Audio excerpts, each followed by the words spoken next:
Good evening, ladies and gentlemen. Welcome to the Chaotic Tavern. My name is Dan, and I'll be your bartender for this evening. I'm recording this super early in the morning, so if I sound a little different, that's why.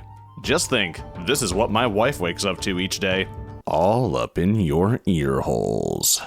You know, part of the fun of DMing games like Dungeons & Dragons is getting to write and create stories that you and your friends will enjoy for years to come. Actually, it's kinda like 80% of the fun for me.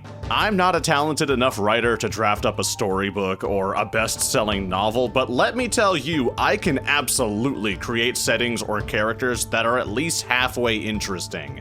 And luckily, I'm self-aware enough to realize that I'm not exactly an A-list writer, because holy crap, having someone who thinks they're the next Terry Pratchett for a DM sounds like a living nightmare. I've only ever had a couple DMs who strayed anywhere near this territory, and thankfully, those were rare occasions. 0 out of 10, do not recommend. If I had to look forward to playing in Craig's super awesome setting full of his cool OC girlfriends every week, I'd turned the Geneva Convention into a goddamn to-do list. For those who don't know, DMs like this are going to be the type that endlessly railroad you, make you take the backstage to DMPCs, and do everything in their power to force you to make the decisions they want you to make. In games like these, things stop being about roleplay and interactions and more about being forced to sit there while your DM reads you his fanfic about his own writing.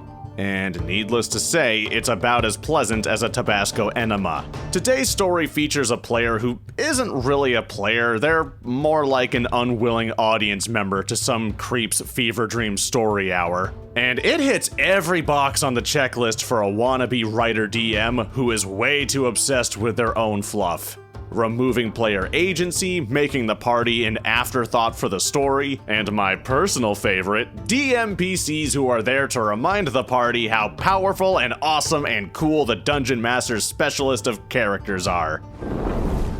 Today's story is It's the DM's World, We Just Kinda Live in It. Warning, long, by The Guy with the Bow. Our story begins at the end of a game of Curse of Strahd that I was DMing. The campaign had lasted for almost a year, but with victory found in Barovia, our table found ourselves without a campaign to play. One of the players volunteered to run a homebrew game for anyone who wanted to play, and 2 of us agreed to play. Session 0 comes around, and we have our group. DM, the former player and DM of this campaign. Roy, playing a Forge Cleric and the only other player, and myself, playing an Inquisitive Rogue. It's admittedly a small group, but DM assures us that although the campaign will be difficult, it won't be impossible. Roy and myself are excited to begin, as DM came into Session 0 with a stack of lovingly hand-drawn maps, detailing the expanses of his world, and let us decide what our goal would be. We discussed matters and decided that we wanted to play a long-term search and rescue game to find the lost, presumably kidnapped, king of a foreign nation, with Roy being the king's son and myself being a retired knight captain and former friend of the king. DM said this was all good, and so we made our sheets and prepared for the game, utterly oblivious to the nightmare we were about to embark on. We arrive via a ship at an empty port in the nation of Durandal and start our trek east to the elven city situated in the nearby forest. Upon entry, we are narrated that thick vines grow all through the woods with red thorns, a foot long each, and that touching one will turn you to stone. We of course take measures to avoid the thorns until we are suddenly surrounded by a wall of thorns that disappeared up into the treetops. We asked DM to clarify, and he repeated that we are simply suddenly surrounded and can't climb out without risking turning to stone. It's at this moment an elf woman appears in a hole in the vines and demands our names. We of course give them and are escorted inside the city, where she reveals that she is the queen of all elf kind. The first NPC we meet, I remind you. She leads us to a building crafted from an ancient knotted tree, and after leading us to our rooms, tells us that we've been left gifts. An extremely strange statement, given how we just met this woman and walked straight here. We examined the gifts and were given a long sword that counted as a simple weapon and a royal poisoner's kit, an item the DM told us explicitly out of character would be the most vital piece of equipment we will use in this journey, as the thorns outside the city were only the beginning of the vile poisons in this land. Spoilers, it will never be used again. We woke the next day to the beautiful scenes of the Elven City, being blocked by the bare ass of a man perched on the branch outside our window taking a shit while grinning at us. This man was Periwinkle and was supposed to act as our guide to the Dwarven City to the north. But the DM just used him as an excuse to make juvenile and obnoxious humor, yelling and making fart noises constantly, and even going so far as to masturbate in the corner of a room once in full view of the party. Okay, we're off to a phenomenal start. DM is passing his shit we don't do test with flying colors.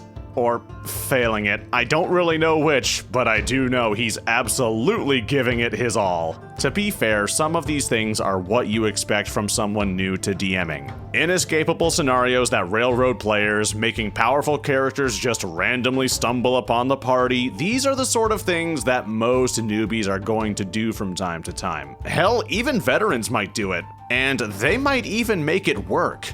NPCs that are powerful figures in the world can be a great tool for laying out just how important the party's quest is, but new DMs often lack the experience or the know-how to use them correctly. Usually they just appear, kill some bad guys, give the players some orders, then tell them to go save the world. Moments like that can be rough because they make players feel less like the heroes and more like stage dressing for the story that the DM wants to tell. As for their special little guide friend, yeah, I don't know what that is. This is just the TTRPG version of that the writer's barely disguised fetish meme. We leave the Elven City and head north, following an established trade route before encountering a lookout tower with a general store situated beneath it. We ask the store owner for info on the area, and he explained that the trade routes are empty and supplies are scarce due to a nest of giant fire ants that took up residence underground, pushing back the dwarves and attacking caravans as well. We offered to try and stop the ants, given how this was session 4 and we had not rolled a single dice so far, so we were absolutely chomping at the bit for some action. The shopkeeper offers assistance in the form of goods. An elven chain shirt for me, and a full set of adamantine plate for the cleric, much to our utter and complete shock as we were only level 3. We are guided to a tunnel where the ants venture from and head inside, readying ourselves for combat. In combat we receive, kinda. I attempt to set up a series of traps using string, wire, oil, and fire flasks, but when combat began, the DM said the ants were unusually intelligent and stepped over the traps harmlessly and beelined to us. We rolled initiative and their first attack puts me under half health. I realize that with so many giant ants pouring out and our trap removed, we aren't winning this and we're forced to retreat. The DM informs us that we're supposed to beat the ants to level up, but since we did not, we will stay at level 3. We're a bit annoyed, but we got unreasonably high tier armor anyway, and the shopkeep just let us keep it, so we moved on. We make it to the next city. Well, a walled military camp they call a city, and got our first major clue to the king's whereabouts. A wizard, who was the embodied stoner archetype that lived in the area, knew of an even more powerful wizard last seen in the Dwarven Kingdom that may know the whereabouts of the king. But to reach the king, we needed to access the Dwarven City through the same tunnels the ants inhabit. So, of course, we leave, leaving our guide behind and make our way to the heart of the anthill. I knew we were still certainly underleveled for it, but it was obviously where the DM wanted us to go, so we started the trek. Multiple times during this trek, we'd be attacked by more giant bugs that were also far over our level, who would attack us, down us, then be gone by the time we returned to consciousness. It got tiresome fast. We made camp atop a hill with a vantage point, and in the middle of the night, the alarm spell I had cast went off. We can see from inside our tent that we were surrounded on all sides by devils who were talking loudly to each other. Roy could understand Infernal, so he translated that they were here to kidnap us and take us to their boss. We got to thinking of a plan to escape because we knew if bugs were killing us, devils would be unbeatable. We had no time to react as the devils tear into the tent as we discuss strategy out of character, throwing us into combat. We land no hits, and we are both downed, but maintain consciousness to see the devils over us. The DM's stoner wizard pops into existence by our heads and then notices the devils, which he dispatches instantly by blowing a dank cloud at them, which removes them from existence. The wizard restores us to full health and says he brings news that he has a new lead on the king's location. We point out we need to eliminate the ants anyway, to which the wizard says he forgot we had to do that, crosses his eyes, wiggles his fingers, and the entire anthill disappears. So I was kinda speechless the first time I read this part. Imagine setting a clever trap only for the DM to decide, yeah, that's real cool and all, but even the ants are more important characters in my setting than you are. And OP, I just want to say, you missed a perfectly good opportunity to get some sweet catharsis by feeding your hilarious guide to the super ants. The DM here seems to have a very strange obsession with taking power away from the players. Like, he's almost afraid that if they're allowed to run free in his world, they'll miss out on a chance to see his awesome NPCs play the game for them. Seriously though, I'm kind of lost here. Putting players in an unwinnable situation only to be rescued by an NPC almost always feels kinda shitty. There are ways you can make it work, especially if it's something like, oh, this NPC owed you a favor and now you're square. Or maybe this group of mercenaries works for the villain and they killed your captors because they were in the way of killing you. But those are things I do if I accidentally put the party in a bad situation, not because I want to wave my dick in their faces by showing them how cool my OCs are. Obviously, Roy and myself are flabbergasted. We ask why the hell he didn't do this long ago when the trade routes were shut down, to which he laughs and says he was too lazy to do it then. We are obviously getting exasperated with the entire situation, but the wizard then said we needed to search the Underdark for the king. Before we could reply, he exhales another cloud and we open our eyes in a collapsed building somewhere underground. As soon as we step outside the building, we are ambushed by drow women riding spiders who kidnap us and take us to the Queen Grand Priestess. The QGP explains that men are below slave status in this land, but a rebellion has risen up and they have kidnapped her 3 daughters. So she wants us to go rescue them. We told her no, frustrated with our decisions having no impact, but we're told we had no choice in the matter and we are wrapped in webbing and wake up again in another crumbling building. We immediately find the rebels who we find are slaves rising up against the queen, and they tell us where the princesses are, as well as that they were actually kidnapped by a devil. Arriving at the building where we were told the princesses were, we enter and of course the princesses are in plain view, as is a 15-foot tall devil. The devil turns his attention to us and inquires why we're here. Roy declares we want the princesses for the drow queen. The devil laughs at us and says no, unless we make a delivery for him. He wants us to deliver a supreme ring of curse removal to a man out in the Dwarven Kingdom. Roy loses his shit. He draws his sword, points it at the devil, and makes an IRL inspirational speech about his refusal to be a puppet to the whims of fate, as well as an oath he'd slay the devil even if it costs his life. That lasts for a couple of minutes. Man put his all into it, and I was genuinely taken aback by his sincere performance. Unfortunately, DM was not impressed, as when he stopped, the DM said, "That was a cool speech, but I magicked it onto your finger while you were yapping." Roy says, "I remove it." "You can't. It's stuck on and will only remove itself when you find the man to deliver it to. Also, the queen can have her worthless kids back." And he snaps his fingers, presumably returning the princesses back to the queen, and disappears himself. Roy is beside himself, clearly at the point he looked like he'd cry at any second. We were tired and completely sick of being tossed around in his story with no impact, with everyone ignoring us. We didn't want to say anything hurtful to the DM because he was our mutual longtime friend, so we agreed to just grit our teeth until he finished his tale. Next session, we find a hole where the devil stood. This hole led to a tunnel that took us, obviously, directly to the chambers of the Dwarf Queen. Because at this point, why the hell wouldn't it?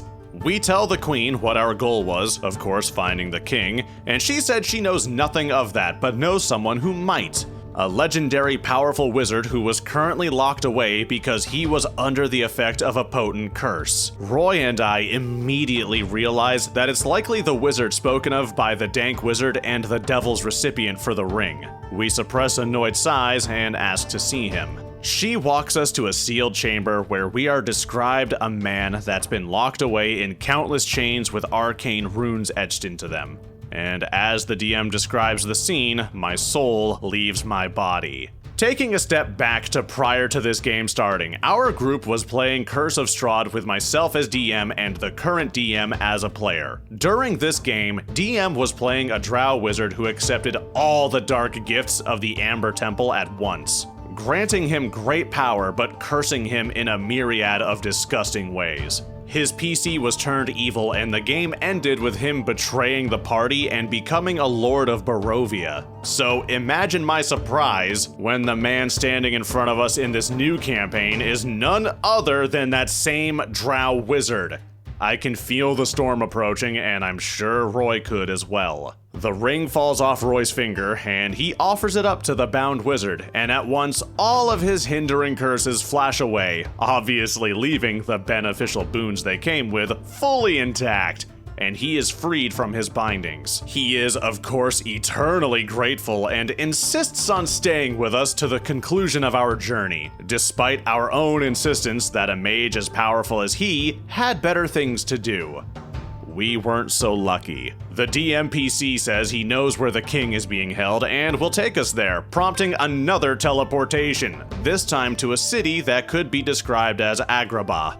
We had no clue where we were on the map this time, but we also didn't care, so we went with it. DMPC says King is being held in the local prison, but we need to sneak in. Finally, I think, something my character is inherently good at. I tell the DM I want to wander the bazaar inconspicuously to listen in on conversations to gather further intel, to which I'm told I am promptly seized by the city guards. I'm floored as I demand to know why I was just arrested when all I did was walk a public street, to which DM says matter-of-factly, "The people in the city have a distinct cultural attire that you aren't wearing, and it marks you as an outsider."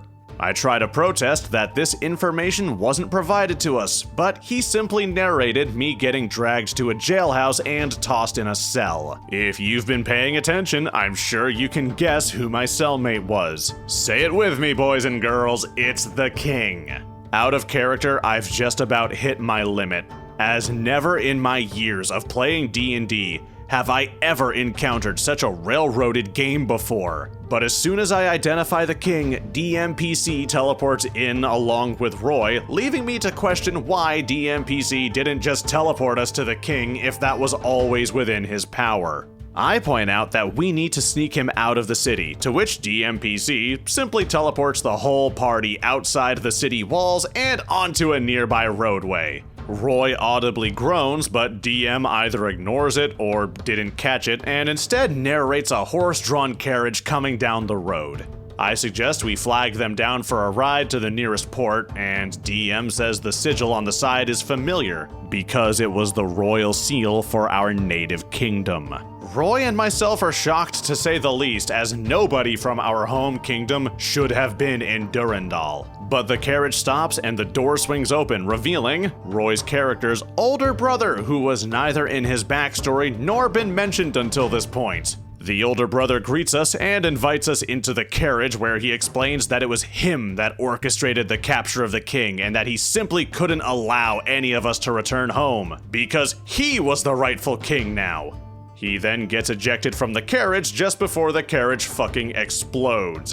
We all take tremendous damage, and the king is in critical condition. Roy tries to heal him, but the DM says he's too far gone. The king then names me the rightful heir to the throne. I refuse, insisting Roy is both his son and has proven his valor and so should be the rightful heir. As I'm talking, the king shoves another magic ring onto my character's hand, saying it marks the true king and can't be removed unless by powerful magic. And then he dies. Roy is pissed, clearly. I'm pissed, obviously. DM is beaming like he has personally subverted every literary expectation and was the next Tolkien given flesh. This was the last session we played, as both Roy and I explained we had no interest in playing anymore, especially since out of combat we rolled maybe 3 checks total. However, the game apparently didn't fucking end, as even without players, the DM continued playing by himself, and would update us occasionally on how his DMPC raised a dead god, married the elf queen, slayed the devil king, and brought peace to the nation. Good for him, I guess. The game only lasted about 8 sessions or so, but the mental trauma will scar me for eternity. We no longer speak to him for unrelated reasons, and hopefully he has moved on to just writing fanfic, as it was clearly his intention all along. TLDR, DM runs campaign, becomes railroad tycoon, and won't even let players roll dice. Bruh, your DM is really out here playing D&D with himself. I kinda wanna listen into a session of this man roleplaying by himself. Do you think he roleplayed his wizard and the elf queen's honeymoon? God, we can only hope. He absolutely did, if there's any justice in this world. Jokes aside, I know I ran a little bit of defense during this because new DMs are going to make mistakes, but that's not what this is. I made a joke at the start of this story about a DM forcing players to read his fanfic, but I didn't realize how hard I was foreshadowing things to come. That is a sad, lonely individual, my god. OP, I'm sorry you went through that, but look on the bright side. You gave me content, and at the end of the day, that's all that really matters. Stories like this really highlight just how important communication at the RPG table can be. This is the sort of thing that could have probably been cleared up with a simple discussion. The simple phrase, "I have some concerns," can do wonders for situations like these. But if there's one thing D&D players are good at, it's avoiding difficult conversations. No one wants to have to tell their buddy Garrett that they're absolutely miserable at the table and he's a shit GM, and unfortunately that sort of thing is what allows nightmares like this story to come into being. Say it with me, folks. Communication is key. Talk to your friends. If they're your friends, you can have a simple conversation with them about how they're being a fuck and how you'd like them to not be that. In any case, thank you OP for sharing this story. If you enjoyed this video, remember to leave a like and consider subscribing to my channel. A huge shout out to my backers on Patreon. Viewers like you help me make content like this. I'll see you all for another round here in the Chaotic Tavern. Until next time.